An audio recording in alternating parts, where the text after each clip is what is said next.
Bom dia, pessoal. Sejam bem-vindos a mais uma edição aqui da nossa semana de webinar sobre planejamento de CS para 2020. Essa edição foi um pouco mais cedo, então obrigado para quem acordou aí para nos prestigiar. Essa edição é bem interessante, tem muitos assuntos que eu acho que todo mundo vai conseguir utilizar logo em janeiro de uma maneira bem prática, assim. Eu acho que de todos os assuntos, eu acho que é a que mais que a gente consegue implantar a curto prazo, porque são frameworks, são ferramentas, então tudo isso a gente já consegue começar a estudar e implantar e tentar vender para a diretoria logo cedo. Bom, trouxe aqui uma pessoa que eu acho que referência aí nesse assunto que a gente trouxe sobre ferramentas, sobre modelos de atendimento. O Edu Tavares, ele é um cara que a gente trabalhou junto na RD também, né? Como a Jéssica ontem, ele também trabalhou nessa leva aí de quando o mato estava tudo alto no CS no Brasil, a gente foi os primeiros a passar o facão ali.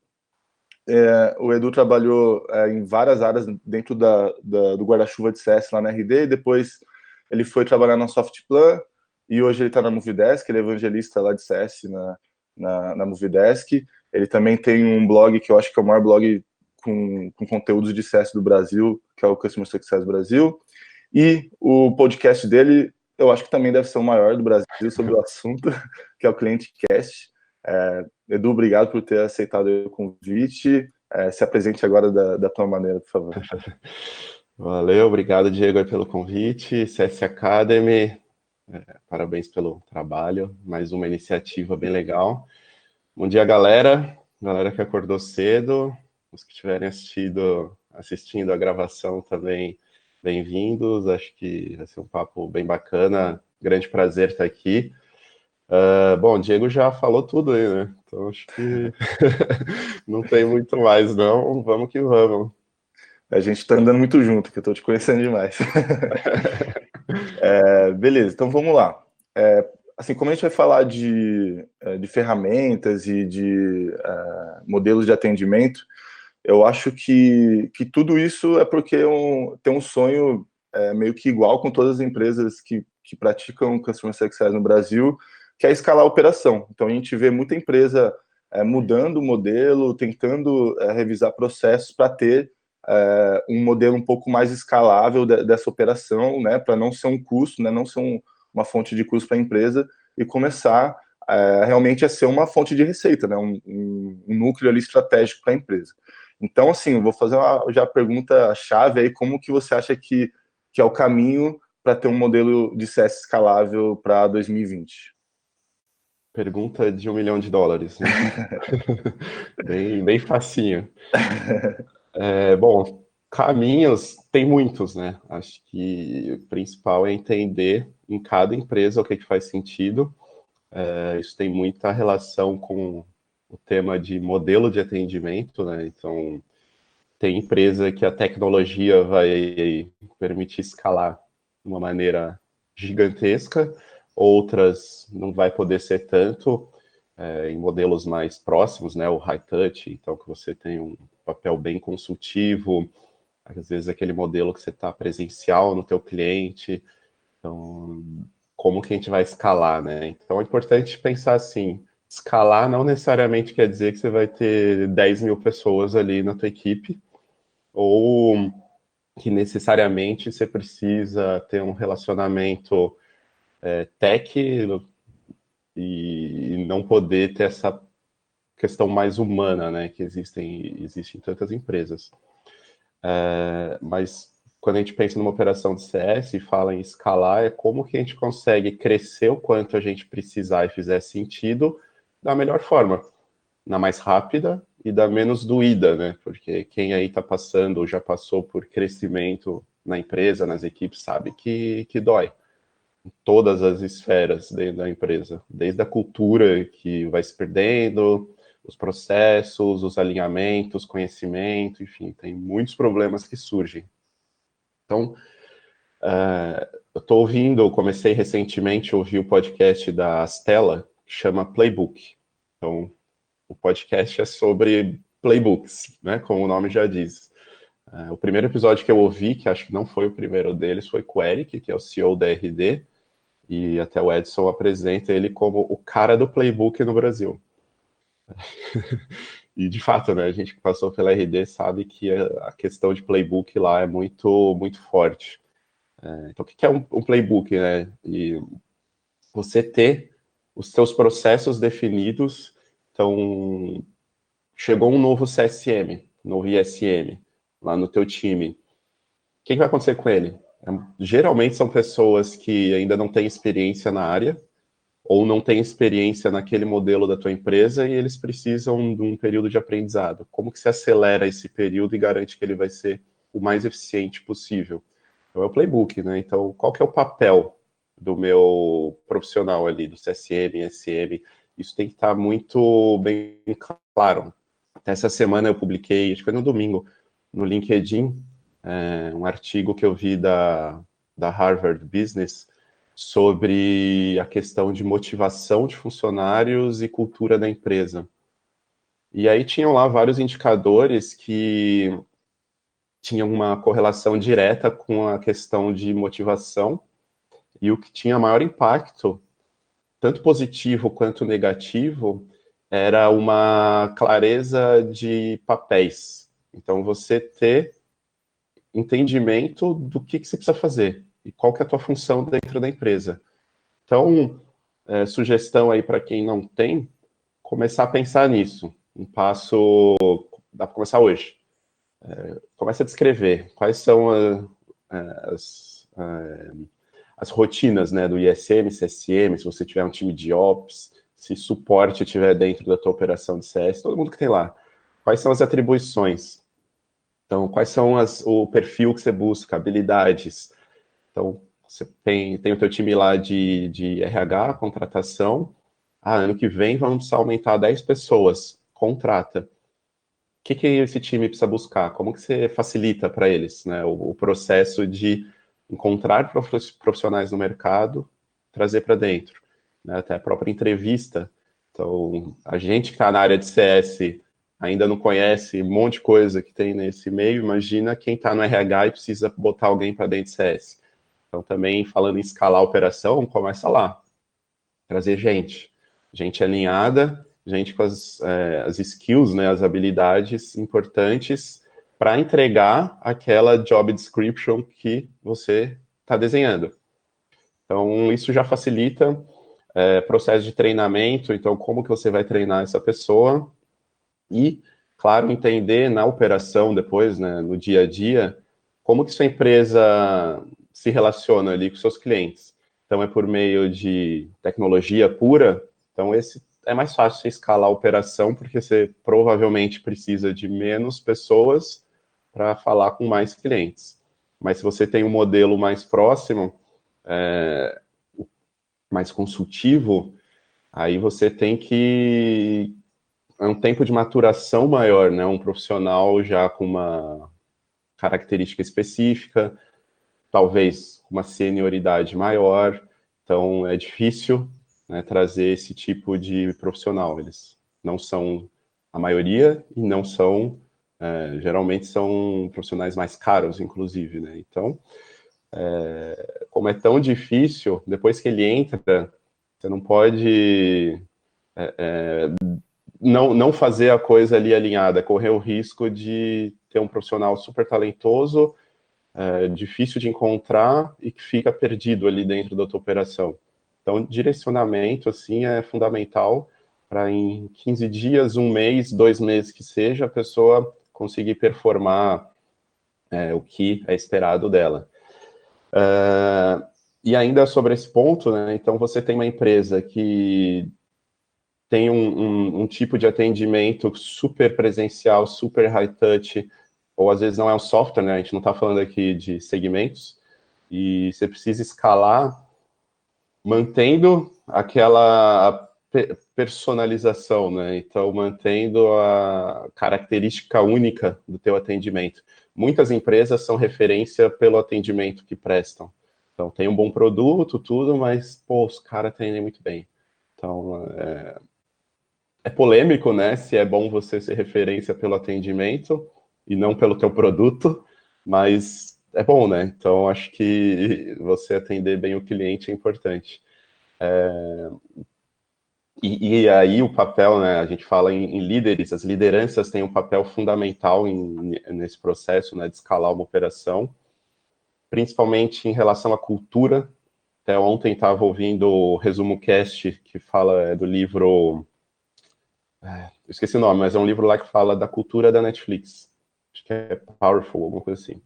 E eles reforçam, o papel da liderança é fundamental, o líder é a vitrine, é o espelho, é quem vai disseminar a cultura, principalmente para os novos que estão chegando.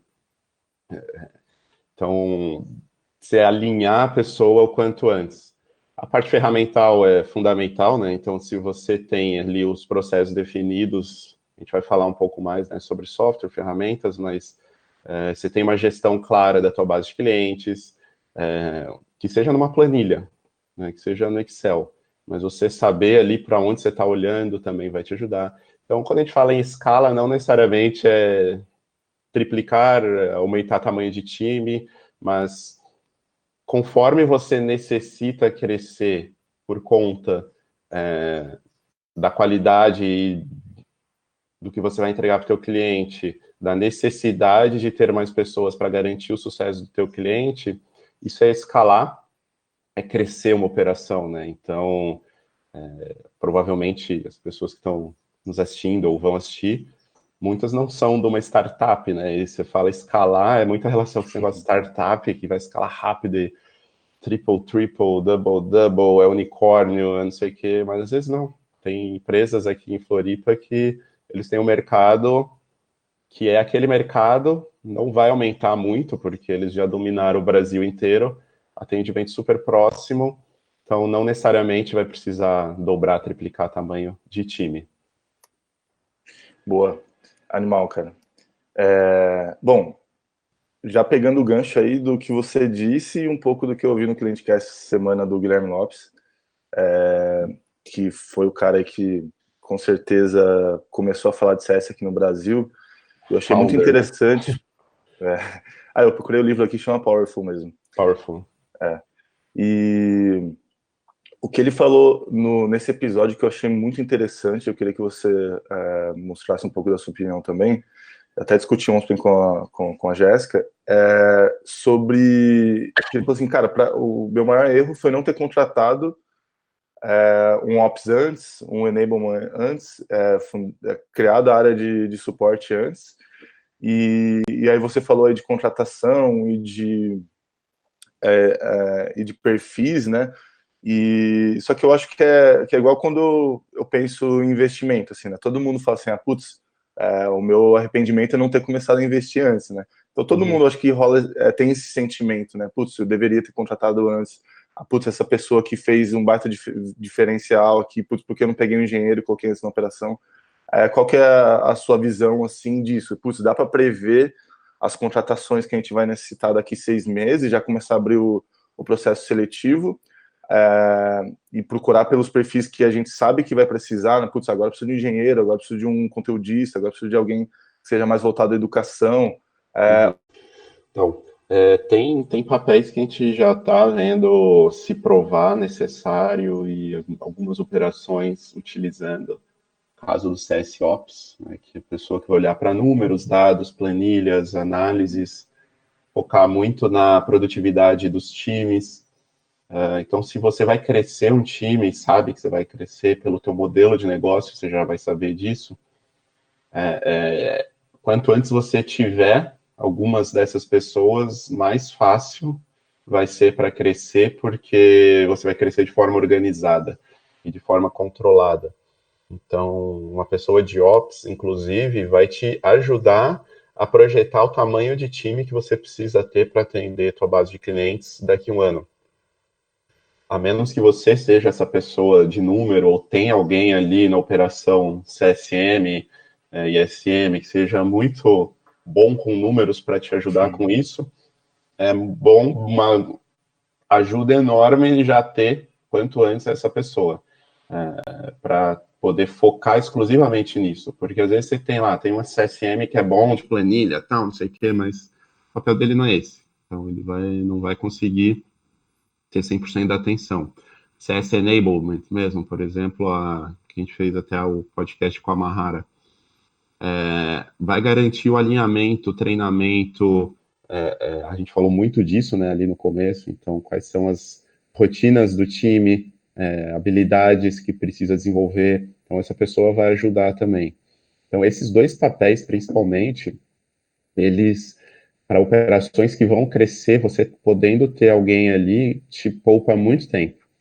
Às vezes parece que é um custo que você vai pôr, em vez de pôr 2 pessoas atendendo clientes, você vai pôr 2 pessoas de bastidores, mas essas pessoas de bastidores podem ajudar as que estão atendendo ao cliente terem uma entrega muito melhor, uma performance muito maior e em menos tempo. Então você, na verdade, reduz o custo da tua operação de frente, aumentando o teu custo da tua operação de bastidores. Então, traz 2 pessoas que vão fazer com que o teu time renda mais. Outras coisas você só vai descobrir a hora que acontecer. Então, não tem jeito. Tem coisa que ninguém está fazendo ainda e você vai precisar de um papel ali que é teu, da tua empresa, do teu modelo de negócio e você só vai descobrir que você precisa daquilo quando você sentir a dor. Mas faz parte do jogo, né? Mas quanto antes puder pensar nisso, melhor. Sim, cara, eu tenho essa impressão também dependendo do tamanho e do recurso, né? O Bruno Giacomelli falou assim, putz, você precisava muito trabalhar em uma operação grande, assim como é o Nubank e tal, para você ver, né, o que acontece. Eu falei para ele, você deveria também passar pela experiência de ter recurso zero e ter que montar um time barato, né, com estagiários muitas vezes, porque foi o que eu vivi na Mind Miners e é uma experiência que é incrível, assim, porque é o que bem que você falou. A gente quer delimitar ali as funções de cada pessoa, mas muitas vezes a gente tem que achar o cara que é melhor com planilhas ou melhor com ferramentas para ele ajudar a gente a fazer funções que a gente não consegue por tempo ou que a gente precisa para crescer o negócio real.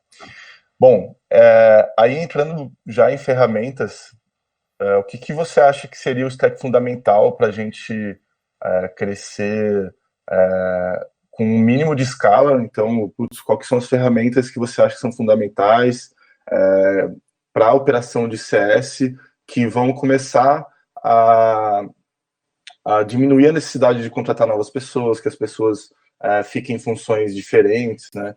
Então, o que você recomendaria aí para a gente? Bom, ali no começo a gente falou de saber bem o que a gente espera do time, né, da operação. Isso tem muita relação com indicadores. Então, não dá para eu melhorar ou saber se está bom alguma coisa que eu não estou medindo. Então, para poder escalar uma operação, você tem que saber exatamente quais são os indicadores que você precisa olhar, porque eles vão te dizer se você precisa de mais gente, se o time está sobrecarregado, se está sobrando, começar a fazer as correlações tão importantes, né, numa operação de CS. E isso, o ferramental cada vez vai se tornando mais necessário. Mas dá para fazer num pedaço de papel, no caderninho. Você tem lá pouquíssimos clientes, um time pequeno e é isso que dá. Vai lá, começa ali, papel e caneta, anota o nome do cliente, as reuniões que você está fazendo e é isso aí. O Trello, já vi muita gente utilizar, então cria lá um card para cada cliente, cria no formato de Kanban.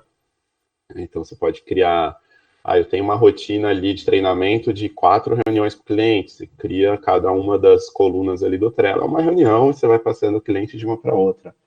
Funciona? Funciona. Por quanto tempo? Aí que é o negócio, né? Então você começa a ter 10, 20, 50, 100 clientes. 3, 4, 5 pessoas no time, vai começando a ficar confuso, você vai perdendo alinhamento, controle de quem está na liderança do time, não sabe, não consegue bater o olho e entender isso aqui que está acontecendo com a nossa base de clientes. Então, são informações que com o tempo vão se fazendo necessárias. Então, você vai evoluindo, mas Trello para gestão de projetos em operações CS funciona super bem. O Excel, eu não conheço ainda ninguém que não usa, então ele sempre está lá. É grátis, né? Entra lá no Google Drive e tem um baita de uma ferramenta boa ali, que é o Sheets. Ele funciona melhor que o próprio Excel online da Microsoft. Tem o Excel instalado, né, na máquina, que aí sim vai com tudo, mas o online do Google é melhor que o próprio da Microsoft. E aí você começa a evoluir para softwares de monitoramento.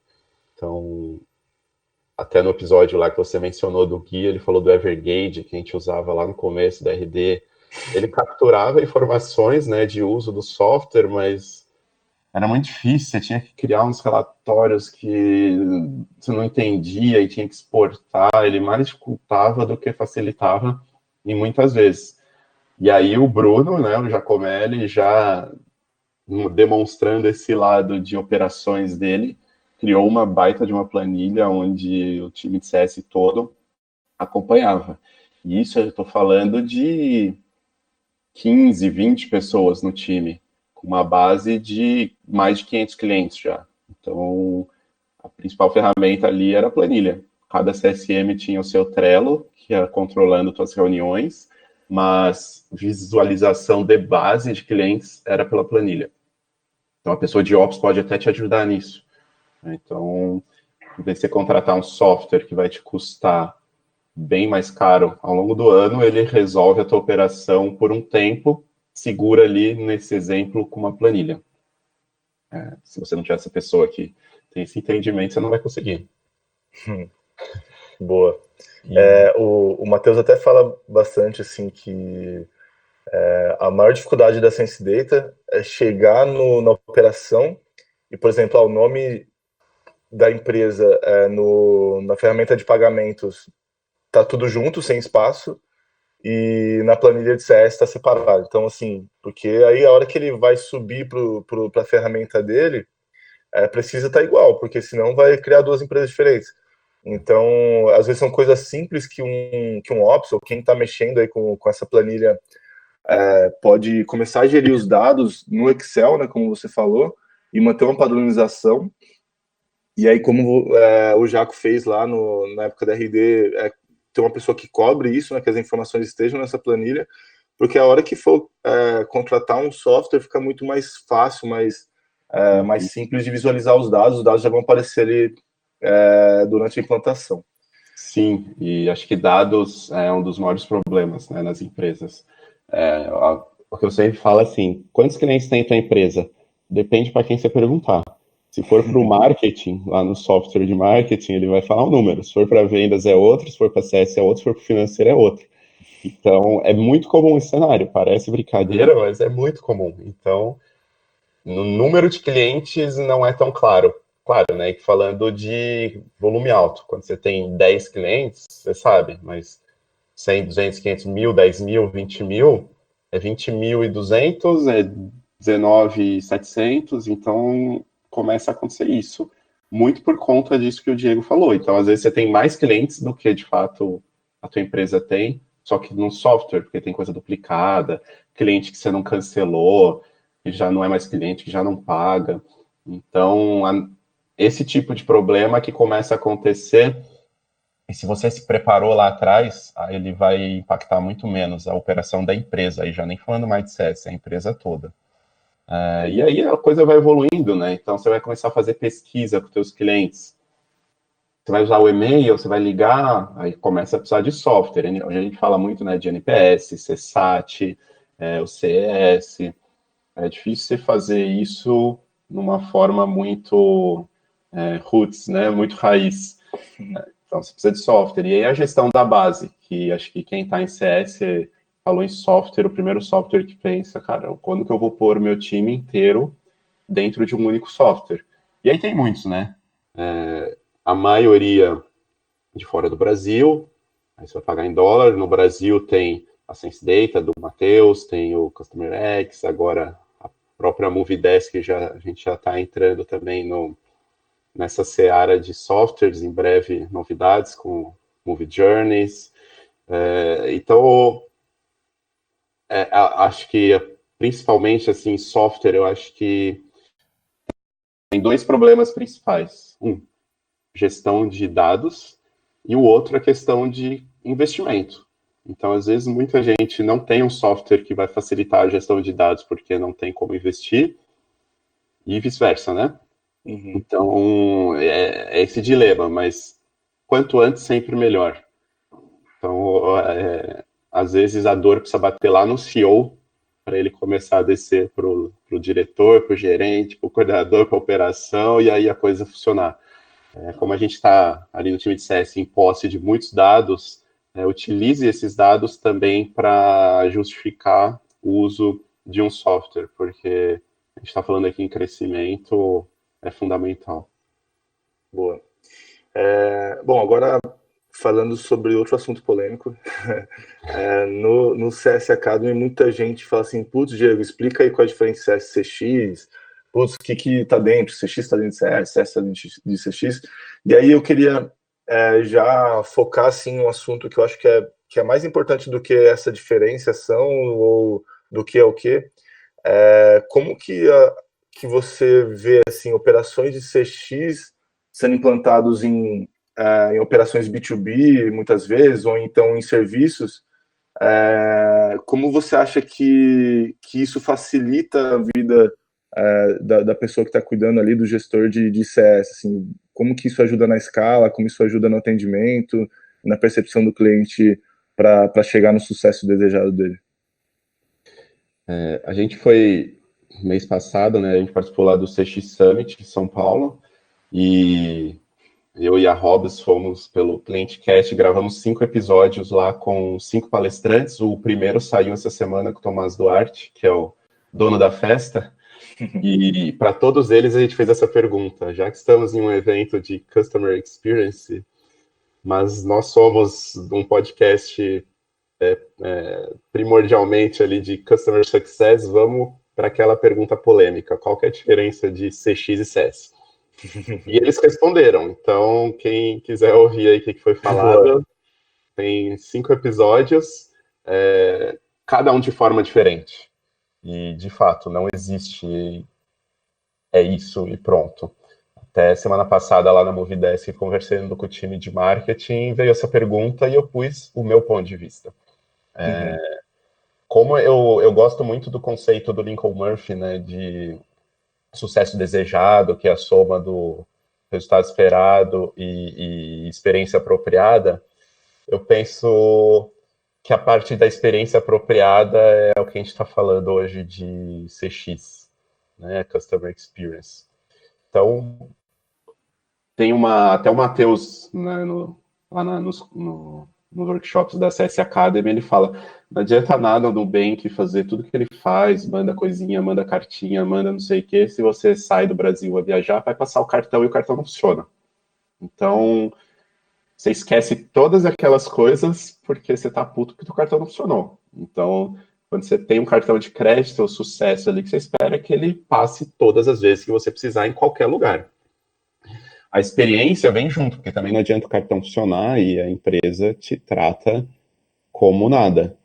Então, independente de quem está dentro de quem, acho que agora a gente está acho que o próprio CX Summit mostrou muito isso, assim, como que nós, no papel de clientes e empresas que se relacionam com pessoas e pessoas com pessoas, a exigência pela boa experiência está cada vez maior.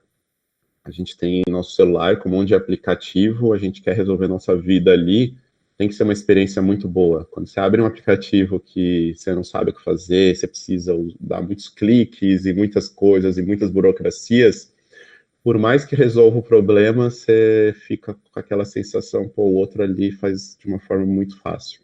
Então, tá surgindo, né? Então a própria RD já tem pessoas dentro da operação de CS. Um dos episódios que a gente gravou lá foi com a Érica, diretora lá da operação da RD, e ela fala sobre isso, né? Por que que hoje tem uma área de Customer Experience dentro do time de CS. A gente tem que focar em tudo isso. Então, quando a gente fala experiência, a gente fala, pô, a Disney é referência, então a gente vai lá e fica encantado e tudo mais. Mas é porque faz parte do negócio deles o encantamento. Não necessariamente a gente tem que pensar em ser uma Disney e encantar e fazer tudo ser mágico para os nossos clientes. Às vezes as pessoas confundem, né? Então, se você tem uma operação de suporte ali, um chat, o atendente demonstrar que ele tem conhecimento do cliente, ele, por exemplo, eu tive uma experiência muito boa recentemente com a Wine, que eu assino, que é Clube de Assinatura de Vinhos. Num dia eu tive uma dúvida, mandei por e-mail. No outro dia eu tive uma outra dúvida sobre outra coisa, entrei no chat para perguntar.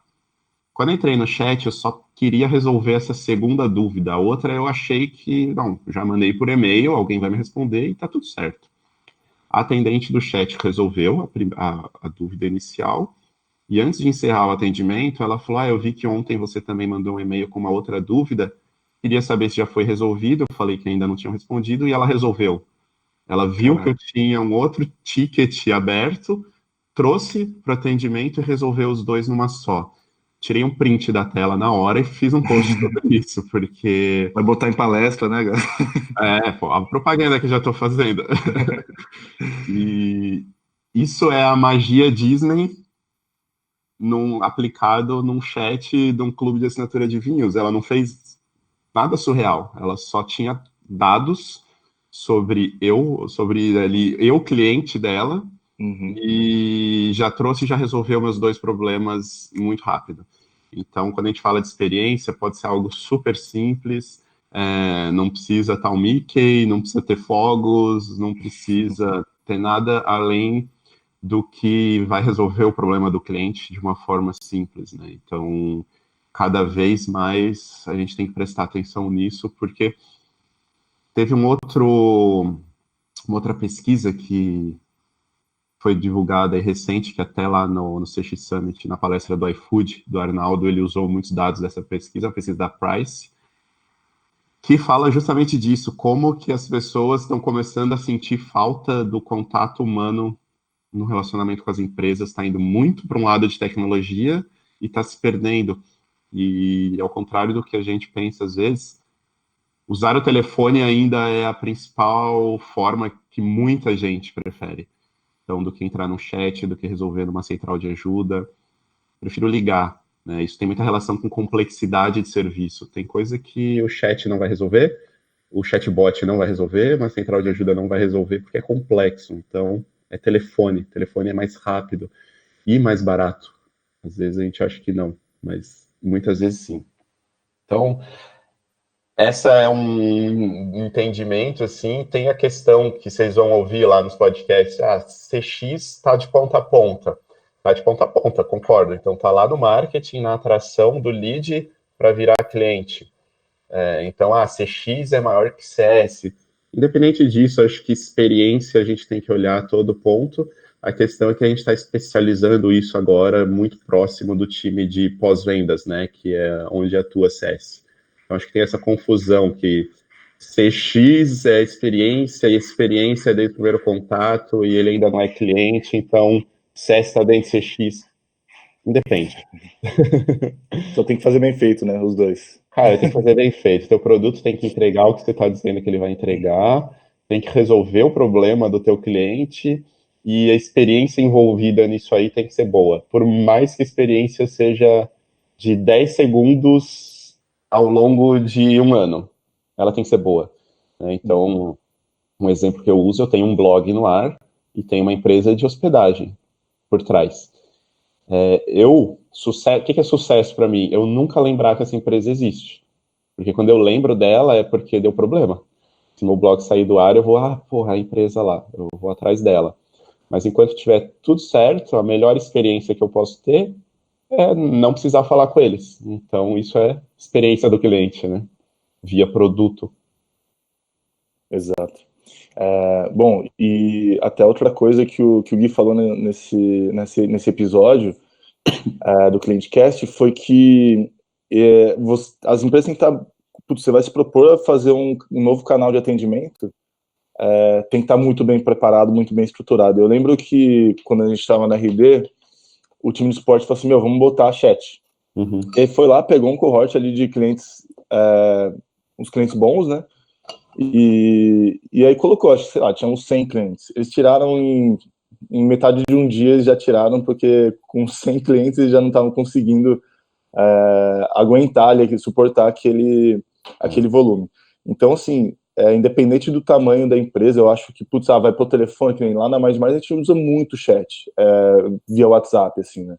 Então, o account manager, ele vira quase que um amigo, assim, do cliente, e o WhatsApp dele está aberto ali, basicamente 24 horas para qualquer coisa, porque a gente é muito enterprise, a gente tem um modelo que demanda isso, e isso está composto no job description dele. Então, assim, para o nosso caso faz muito sentido, mas a gente está se propondo a fazer um negócio que a gente sabe que a gente aguenta fazer, então as carteiras são menores, etc. Então, acho que é bem isso que você falou mesmo, dependendo do que a gente se propõe e ver o jeito mais otimizado.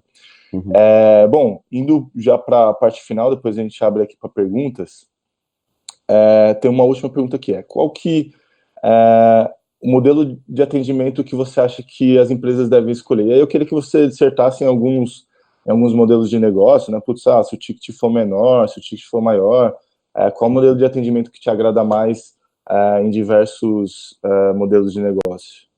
Tá.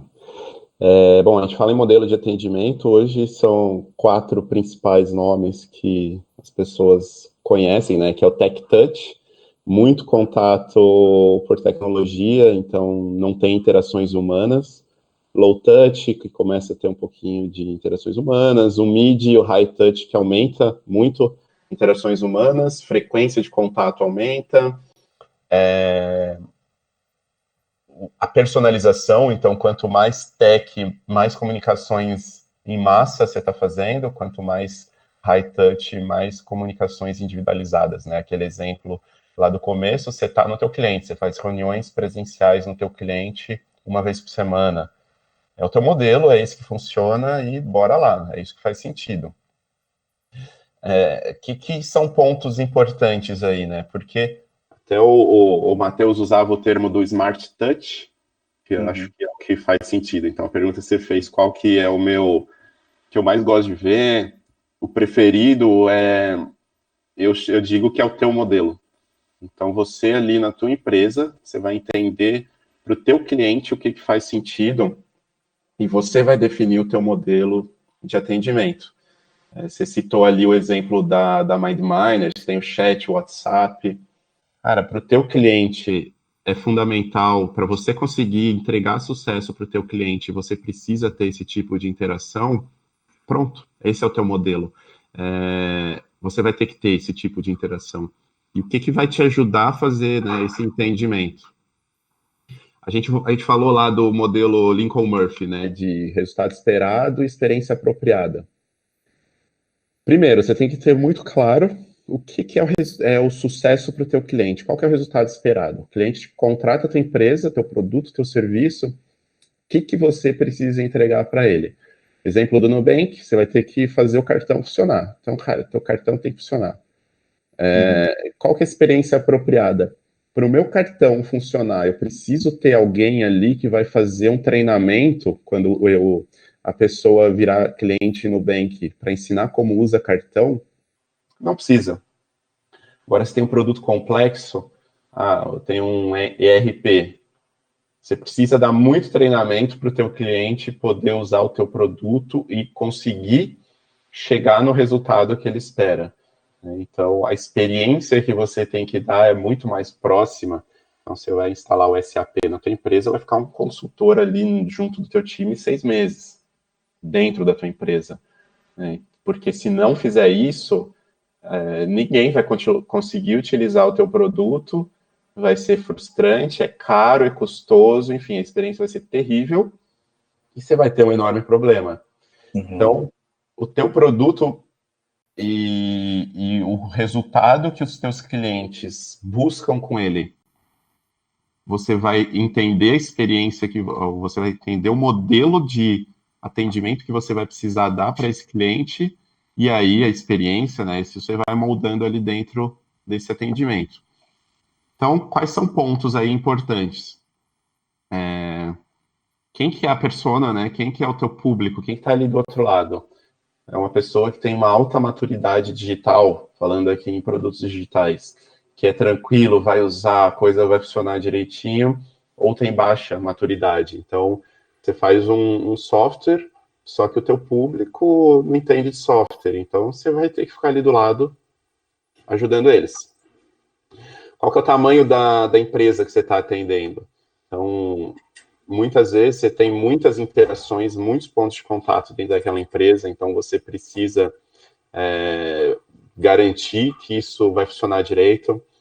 Às vezes é uma empresa que é estratégica para o teu portfólio, então por mais que não seja uma empresa muito rentável para você, se você olhar individualmente, é uma empresa que atrai muitos clientes para você. Então, você vai dar um atendimento mais próximo, estrategicamente pensando ali no teu negócio. Complexidade do teu produto, do teu serviço, é muito simples de usar, então cartão de crédito é super simples. Netflix, você acessou lá, você viu que tem lá um monte de quadradinho, com um monte de nome, ou você clica em um daqueles e assiste, ou você vai embora, porque não tem o que fazer. É super simples, né? Ticket médio, então quanto que o teu cliente ele paga ali para você? Pode ser né, que isso tem às vezes relação com o tamanho de empresa, o Netflix, voltando aqui no exemplo, a gente paga muito pouco ali, é um ticket super baixo. Então é 20, 30 reais. Imagina quantos clientes que eles precisam ter para ser rentável essa operação. Então eles vão para um volume absurdo de clientes. A gente está falando de milhões de clientes para entrar, dinheiro suficiente, né? Porque cada um paga tão pouquinho. Então imagina, Netflix, milhões, milhares ali de clientes, você não vai fazer reuniões com todos eles, você não vai visitar os seus clientes porque é inviável. O custo de operação que você teria para fazer isso não paga a conta no fim do mês. E aí, dois pontos que são também super importantes. Qual que é o tamanho do mercado que você está atuando? É um mercado muito grande? Ou você atua num nicho que tem, sei lá, 1.000 empresas no Brasil que você pode ter como cliente? Se você só tem aquele tamanho de mercado, você não pode se dar o luxo de perder clientes, porque você não tem mais onde buscar novos clientes. Se você tem um mercado pequeno, é muito fácil garantir que 100% do teu público potencial conheça a tua empresa. E aí você atrai alguns clientes, se você perde, aonde você vai trazer outros novos, né? Pior ainda, se você tiver concorrentes, porque às vezes você está atuando sozinho, beleza, nadando de braçada, Netflix foi isso, né? Agora ele está com alguns concorrentes aí num peso grande, Disney, Apple, Amazon, uma galera fraquinha aí tá chegando para concorrer com eles. Então vai dar uma briga boa. Então, se você tem muitos concorrentes também, você não pode sair perdendo clientes, porque se você não atender eles bem, o teu concorrente vai. Então, são alguns fatores que você, colocando ali na matemática, você vai entendendo como que você precisa atuar com o teu cliente para que ele tenha aquele sucesso que você mapeou. E lembrando, né, sucesso do ponto de vista dele, e não do teu ponto de vista como empresa. A partir que você entendeu o que ele busca, como que você vai atuar, custo de operação é fundamental, então não adianta, o meu cliente, ele gosta que eu fale com ele 2 vezes por semana. Beleza, quantos clientes você tem? 10.000. Tá, quantas pessoas você vai ter que ter no time para falar 2 vezes por semana com todos os clientes? E aí você vai ter, vamos supor, 5.000 pessoas, 1.000 pessoas no time, você consegue dar conta disso. Pega o salário, o custo dessas pessoas, vai dar lá 100 mil reais. Quanto que tua empresa cobra do teu cliente? 20 reais. Cara, você pode ter lá 10 mil clientes pagando R$ 20, R$ 100 mil só na tua operação de atendimento, junta com o resto da operação da empresa, tua empresa está operando no prejuízo, né? Então, esse foi um exemplo bem aleatório aqui, mas é um cálculo muito importante.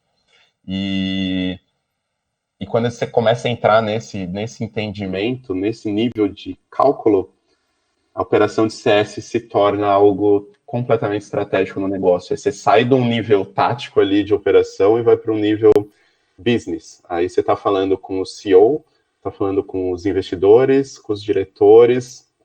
Aí você consegue, de fato, mostrar o impacto de uma operação de CS na empresa toda.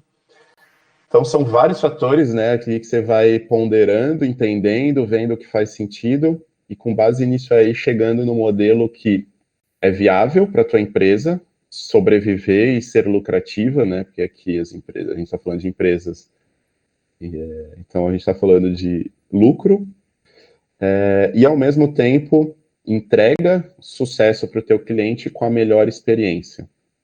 Você pode chegar num formato que você vê que isso aí não está fechando. Ou o teu cliente não é o cliente ideal, você está com o perfil errado de cliente, ou o teu produto e serviço, eles estão precisando de muitas melhorias porque está dependendo muito de uma camada humana.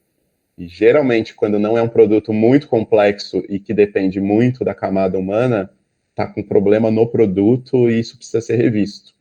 E o post do Gui, lá no blog do Gainsight, que ele anunciando a mudança dele do time de CS para o time de produto, ele fala muito sobre isso. A gente fazia as coisas lá na RD, punha no ar e achava que o CS tinha que explicar para o cliente. Então foi criando uma dependência da camada de CS muito grande. E entrou em todos esses problemas que eu comentei. E aí tem uma frase dele que eu uso em várias apresentações que ele diz: Customer Success não é o teu produto. Então, quem tem que entregar sucesso para o teu cliente, quem tem que dar uma experiência boa para o teu cliente é o teu produto. Às vezes, você precisa da camada humana para auxiliar. Muitas vezes, essa camada não aparece, né? Ela está só ali nos bastidores. Caso do Netflix, por exemplo. Então, é uma composição de fatores que vai te ajudar a chegar nesse modelo. Boa. Tem até um case que eu acho que a maioria das pessoas conhece, que é mais B2B, que é a Pipe Drive, né? Então, eles nasceram e cresceram só com marketing. Então, nem atendimento tinha, né? Então, é uma parada muito louca, assim, tipo, não ter vendedor e não ter CS para um CRM, né? E eles conseguiram escalar muito bem assim. Hoje eles já têm equipes, né, canais, vendedores, mas eles nasceram com isso e eu acho que é um case bem massa. Bom, vamos agora para perguntas. Quem tiver já pode ir mandando. Chegaram algumas aqui já. A Paula Zortea, ela pergunta, né, que queria que você falasse um pouco mais sobre segmentação de clientes, que critérios usar para segmentar, né? Daí ela dá alguns exemplos aqui de maturidade de sucesso versus acesso, tal. Que você acha sobre isso? A segmentação ela é muito importante até para você entender se aquele perfil de cliente está fazendo sentido para a tua empresa. Né, que eu acabei de falar, às vezes você tem cliente lá que você acha que tá bom e o cliente dá prejuízo.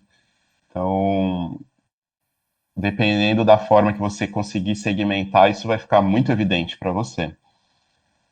Eu já vi algumas tentativas de segmentação que deram certo, outras que não deram certo. Se você atende muitos segmentos e você pensa, eu vou segmentar a minha operação pela área de atuação dos meus clientes. Isso pode ser muito bom, porque você vai especializar o teu atendimento. Então, você atende, por exemplo, educação. Você vai especializar ali a galera da linha de frente sobre educação. Por outro lado, você precisa entender se para as pessoas que estão ali fazendo esse atendimento, faz sentido eles serem especialistas, porque nem todo mundo quer ser especialista. Então, coisas que eu ouvi. Eu vou me especializar no atendimento desse segmento, mas, na verdade, eu acho que a melhor coisa aqui é poder conhecer de todos os segmentos. Então, não quero me especializar. Então, fazer essa ponderação aí é importante. Tem segmentação por receita. Então, você tem tiers, né? Então, ticket médio até R$ 100, até 500, até 1.000, acima de 1.000, por exemplo, é uma. O que eu, no meu entendimento, faz mais sentido é você descobrir, fazendo correlações, quais são as segmentações ideais para a tua base. Então, que características que vai ter aquele cliente relacionada aí pode ser retenção, pode ser expansão, pode ser engajamento, pode ser modelo, né, de atendimento. Então, esse perfil de cliente, eles geram muito mais demanda do time. Então, talvez é um time que vai atender ali via chat, vai atender via ticket, né, o time de CS. Esse outro aqui não, é mais especialista, então você precisa pôr um time mais sênior. E para fazer essas correlações, as análises cohort são, para mim, o melhor aliado. Lá no blog tem um post sobre isso que ensina a fazer, criar uma análise. Então, que característica de um cliente que eu posso cruzar com algum indicador da minha empresa e eu vou ver quais perfis de clientes performam melhor naquele indicador. Então, eu sei que empresas até 100 funcionários, a retenção deles é muito alta. Empresas a partir de 100 é muito baixa. Que tipo de atuação que eu posso ter na minha operação para as que são até 100, as que são acima de 100? Isso vai dizer se eu preciso segmentar o meu time, meu atendimento, para atender as maiores e as menores. Então, é você entender no perfil e comportamento dos teus clientes se existem diferenças. Se existirem, você segmenta. Pode ser que não exista. E aí você vai ter uma operação mais homogênea. Boa. Agora a pergunta aqui da Jade Cristianetti. Falou que gostaria que você comentasse um pouco sobre o uso de redes de proteção e qual a tendência para 2020, assim, no seu ponto de vista. Uso de redes de proteção? Isso. Não entendi a pergunta. Tá. Bom, eu acho que... Bom, se ela estiver ouvindo e ela puder explicar um pouco mais para a gente pula aqui, a gente vai para do Renan, da Mercos. Renan, queridão. Falando em atendimento ao cliente, é muito importante ter um time engajado. Passei para nós algumas dicas de como ter um time de atendimento mais engajado. O que você usa aí de técnica? Então, são muitas. E elas estão além da operação de atendimento. Eu comentei ali sobre Netflix, esse podcast é o Resumo Cast, são resumos e análises de livros. Quem ainda não ouviu, chama Powerful, o episódio. E qual que é a espinha dorsal ali? Eles falam, cara, você trabalha numa empresa que você tira férias quando você quiser, pelo tempo que você quiser.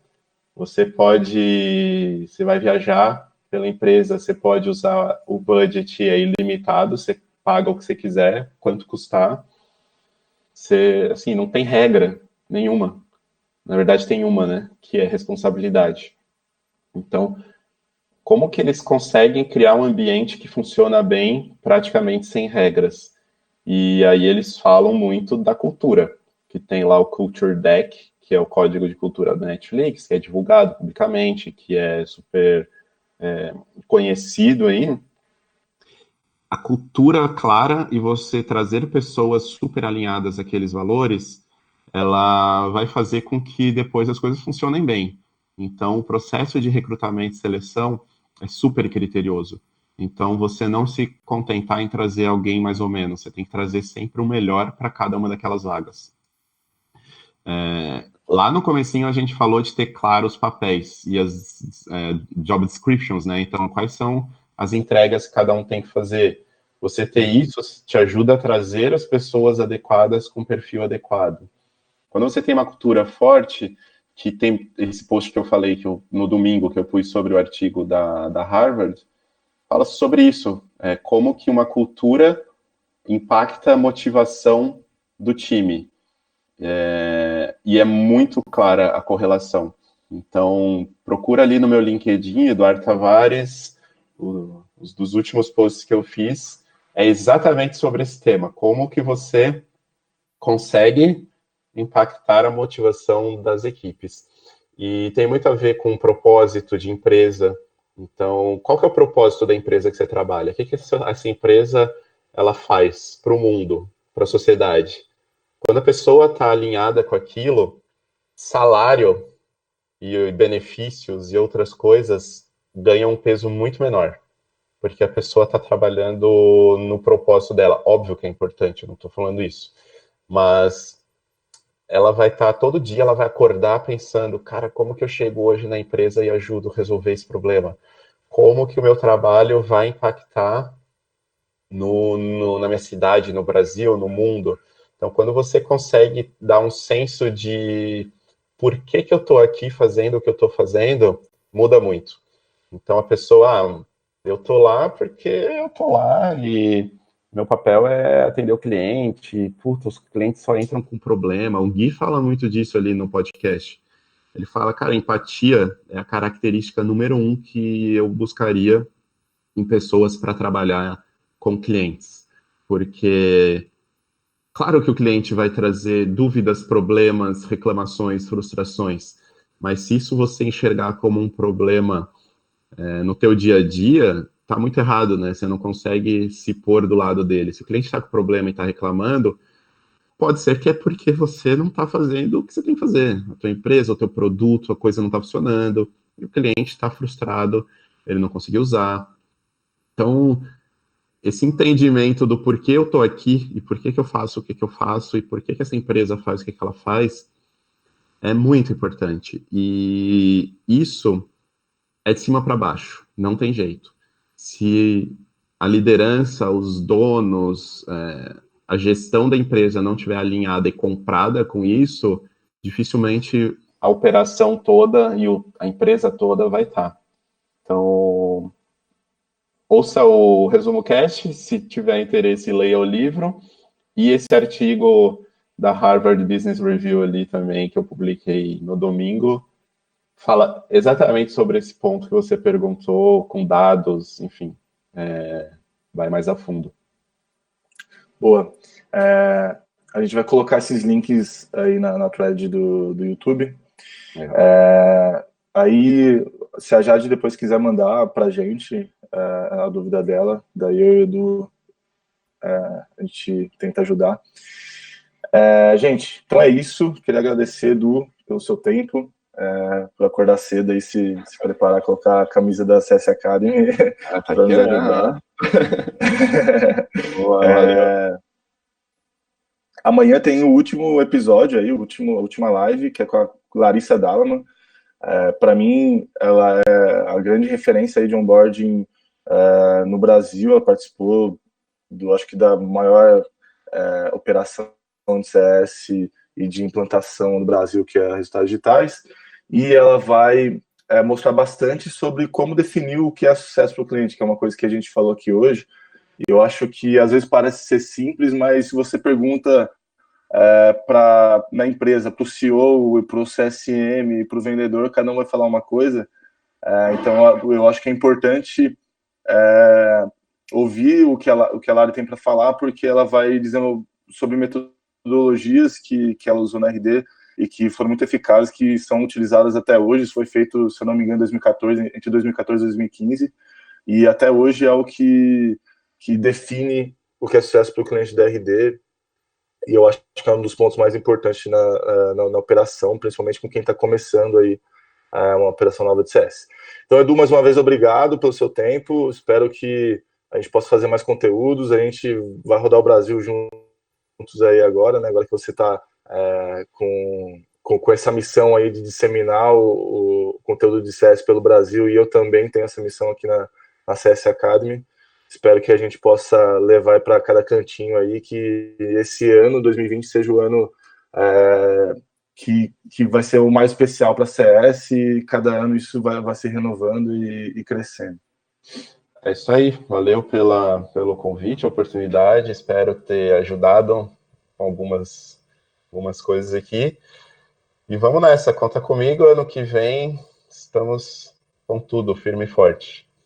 Valeu, galera. Valeu. Um abraço, galera. Até mais. Bom dia.